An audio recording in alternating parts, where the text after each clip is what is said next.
Siap kamu poligami? Siap. Nah, yang keempat. Istri yang keempat siap. Poligami siap. Betul-betul ya. Mantap. Ada itu untuk saya tuh. Poligami dia.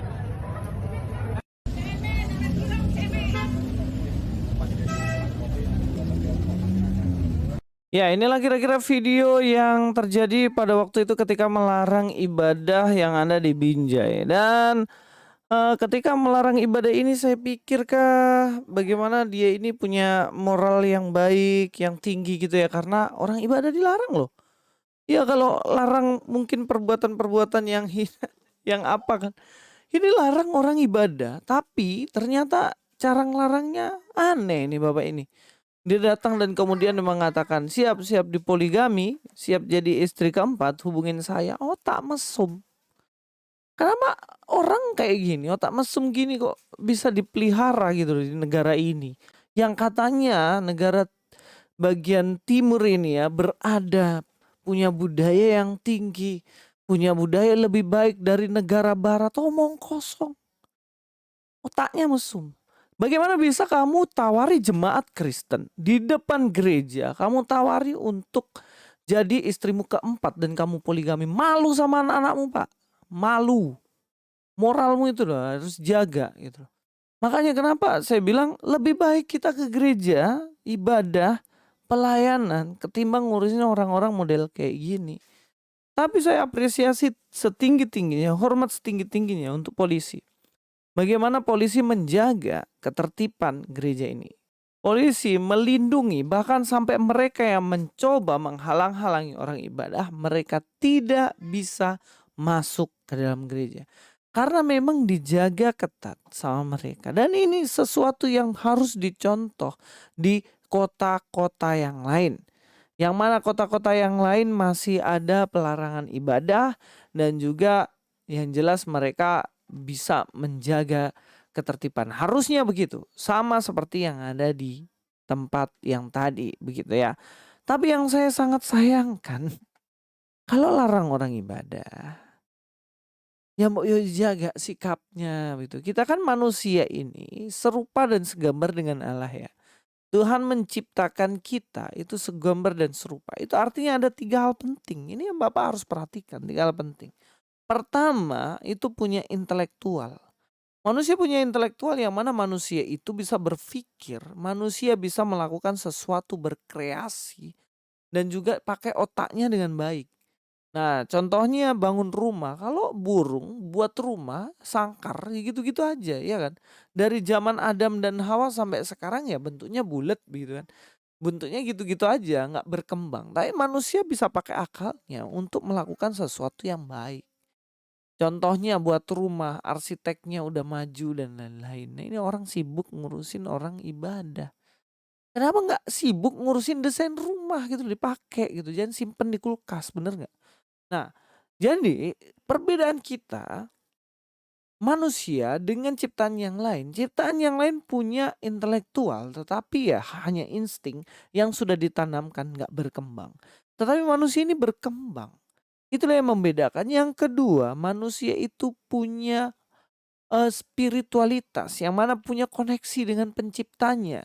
Bagaimana manusia ini ya pasti akan pergi beribadah, cari Tuhan begitu.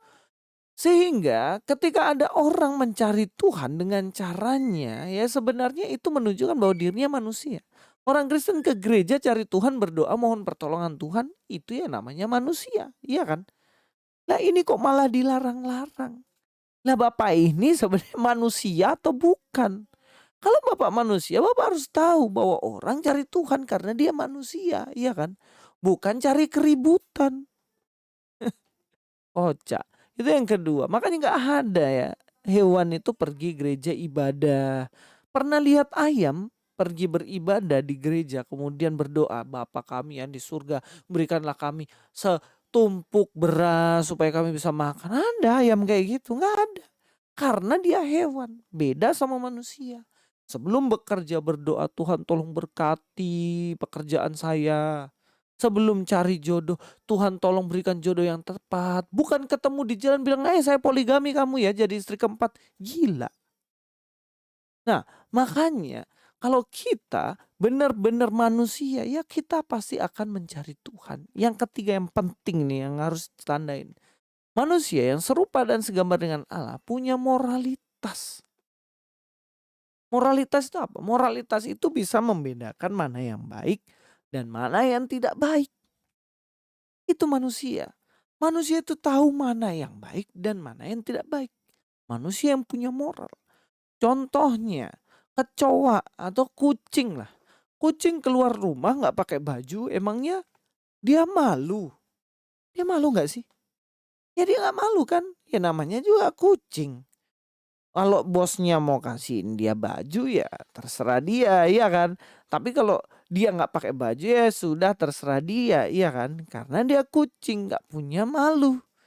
Nah kalau manusia keluar rumah nggak pakai baju, pasti dia malu, bener nggak?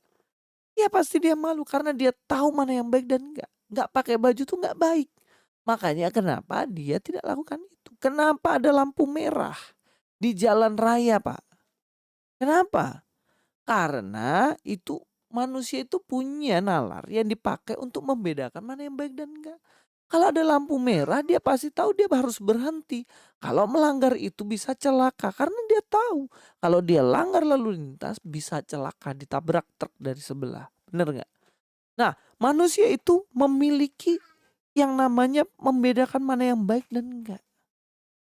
Itu yang penting. Makanya kenapa kita ini dididik di sekolah. Bukan supaya kita pinter doang. Kita dididik di sekolah supaya kita bisa membedakan mana yang baik dan mana yang tidak baik. Kalau ngomong kayak gitu di depan wanita dan wanita itu merasa dilecehkan, wah itu sebenarnya masalah besar. Karena dalam ajaran Kristen sendiri nggak boleh Pak poligami. Apalagi kalau itu dibilang di depan suaminya perempuan itu apa nggak marah suaminya? Iya kan? Nah itu nggak boleh Pak. Kalau dibalik lah istrinya bapak dibilang gitu sama laki-laki lain mau? Pasti nggak mau kan? Nah itulah kenapa kita harus jaga narasi kita. Itulah kenapa kita harus jaga moralitas perkataan kita. Jangan ngomong sembarangan. Ya kita baca kolom komentar ya. Nah ini dari Coki Pardede. Wah Coki Pardede bos. Dia bilang random banget tiba-tiba ngajak poligami. Bener nih random nih orang ini. Nah, Fani Ali, kita yang lihat kita yang malu loh Pak sama kelakuan Bapak. Emang mampu Pak poligami?